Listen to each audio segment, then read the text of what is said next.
Finally, Honorable CS, we have had a few members of Parliament, my colleagues, who are saying they don't have security officers. Not even a single one. What do you have to say about those people? Are you ready to provide? Can you get some of those so many who are guarding chicken? If you said so, then they can come and guard the elected members of Parliament. Thank you. Thank you, Mr. Chairman. Honorable members, I think in quick succession I will respond to the issues. The question of the letter of the Chief of Staff that is in social media is the same letter as the one he addressed to the Inspector General. It's the same letter he wrote and then circulated it to social media. What are we going to do? Two wrongs do not make a right. And I think when people make mistakes, I honestly don't think it's good to, again, deal with them in a manner that does not help them correction and or correct their behavior. I would plead with the committee that you let the Civil Service Code of Conduct kick in, and we have a very elaborate Public Service Code of Conduct superintended over by the Head of Public Service and the Public Service Commission. We will deal with this matter internally, and through the Office of the Head of Public Service, we will quietly mediate this matter, because we are concerned about that new law of circulating public documents and writing them and taking social media. We can't again engage in public chastisement of public officials, especially senior ones like the holder of the Office of Chief of Staff in the Office of the Deputy President. Mistakes have been made, but I would like to plead with you that you give us an opportunity to use the established institutional channels of resolving the matter. We deal with it through the Office of the Head of Public Service and the Public Service Commission, and in due course, Mr. Chairman, I undertake that I will formally report back to the committee on the actions that would have been taken away from the cameras and the drama. Leaders who spread propaganda, we are working with the National Integration and Cohesion Commission on this matter. We're working so hard. I am aware that there are several investigations going on right now, jointly between NCIC and DCI, involving a number of leaders and statements that have been made, as it were. I've said this several times before. You are our security committee, and we agreed that we are going to have a retreat at some point at which we will tell you the different protocols we want to apply this year, because we want to support a situation where we ourselves seek orders to bar certain people from contesting public office or to be declared unfit to hold public office on account of their conduct and their behavior. It is not a one-day affair. It's a journey that we all need to walk to. We will achieve more and faster through consultative work and counseling each other and speaking to each other. But where it becomes very difficult, of course the law will help us as we go along. So I suggest, Mr. Chairman, also with your kind indulgence, that again, when we come before you next time with NCIC, I'll ask the chair of NCIC to prepare a separate report on what they are doing on this work and how far they have gone in terms of identifying culpable individuals who then would be brought to account in this respect.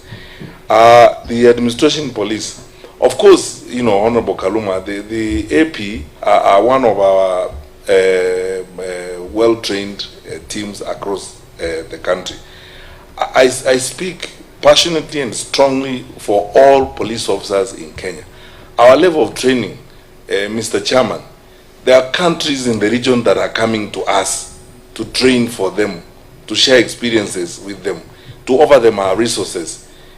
Some of you went to a training institution in Kanyonyo the other day, for example. How many countries in the region have achieved that kind of capacity of training? And the people we are training there on border patrol, collaborating with several institutions across the world. I mean, it's world-class training that we are offering our police officers. That is why we are proud of the work that our police officers are doing on our borders, especially the border patrol team between us and Somalia. You saw what we were doing in Mombasa last week. To be able to track down, working within a multi-agents framework, track down terrorists and stop them in their tracks before they access vital installations. We have men and women who are committed, who run towards danger when we all run away from it.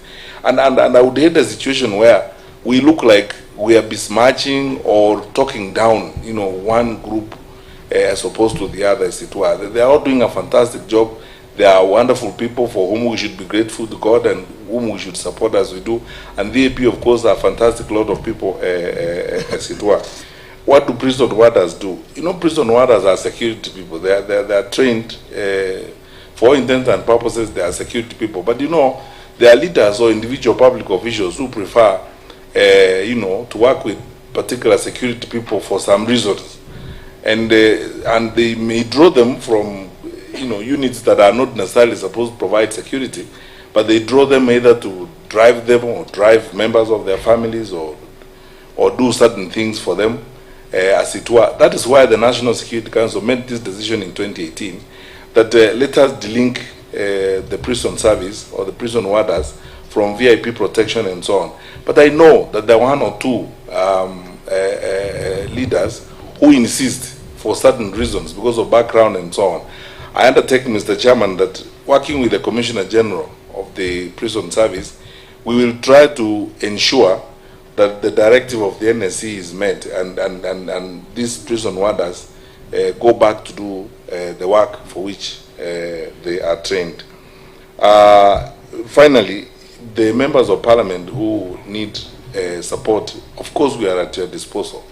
And those who need support in terms of individual close protection, I think is a matter I would like to take away from the cameras, and we can have a discussion on it, Mr. Chairman. Finally, I want to assure the country that there is nothing to even think about the security of His Excellency the Deputy President of this Republic.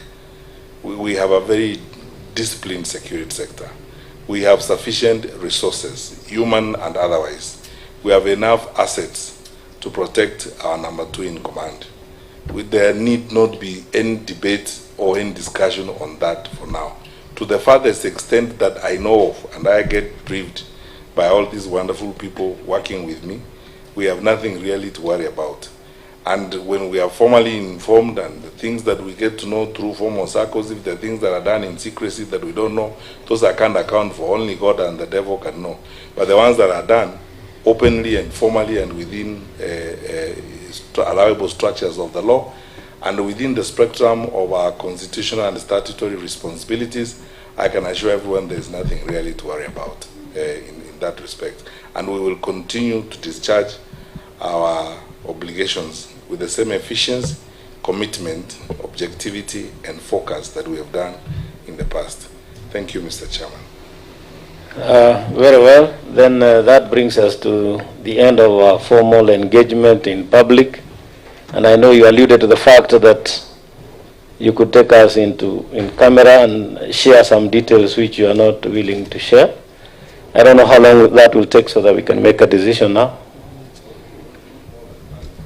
So that is going to be 5 minutes. Honorable members, can we get into camera now? Thank you very much, members of the 4th Estate. I think you have covered enough. Let's get the details in camera. So only members of the committee remain. And the CS, you'll also decide who in your team is going to remain.